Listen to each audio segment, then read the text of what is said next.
कुम्हारा से कलश मंगवले बानी, गंगा जल भरवले बानी हो। एमाई हो तो हरे ला डगरिया सजवले बानी, फूलवा बिछवले बानी हो। एमाई हो तो हरे ला डगरिया सजवले बानी, फूलवा बिछवले बानी हो। आव भवनवा माई पहाड़वा के छोड़ के, तोह के बुलवा तानी दुनो हाथ जोड़ के। आव भवनवा माई पहाड़वा के छोड़ के, तोह के बुलवा तानी दुनो हाथ जोड़ के। गैया के घिउवा मंगवले बानी, दियवा जरवले बानी हो। एमाई हो तो हरे ला डगरिया सजवले बानी, फूलवा बिछवले बानी हो। आंगन लिपले हम उठ के भोर हरिया, उगले सूरज देवा फूटेला किरनिया।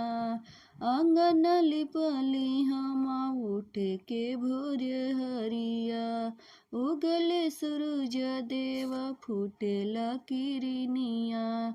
मालिन से अढ़उलवा मंगवले बानी, हारवा बनौले बानी हो।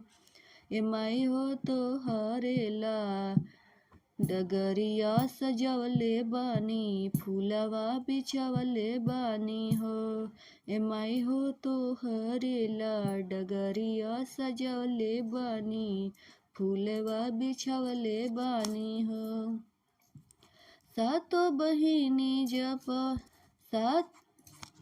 जब हमरे अंगना आई हैं सातो बहिनिया, गैया के दूधवा से हम धोबब चरनिया। जब हमरे अंगना आई हैं सातो बहिनिया, गैया के दूधवा से धोब चरनिया। हलुआ पूड़ी के भोगवा बनौले बानी, थारिया में सजवले बानी हो। हलुआ पूड़ी के भोगवा बनौले बानी, थारिया में सजवले बानी हो। एमाई हो तो हरे ला डगरिया सजवले बानी, फूलवा बिछवले बानी हो। रुचि रुचि भोगवा लगैहा मोरी मैया, भूल चूक माफ करी दीहा मोरी मैया। रुचि रुचि भोगवा लगैहा मोरी मैया, भूल चूक माफ कई दीहा मोरी मैया। पान सुपारी मंगवले बानी, बीड़वा लगवले बानी हो। एमाई हो तो हरे ला डगरिया सजवले बानी, फूलवा बिछवले बानी हो। एमाई हो तो हरे ला डगरिया सजवले बानी, फूलवा बिछवले बानी हो।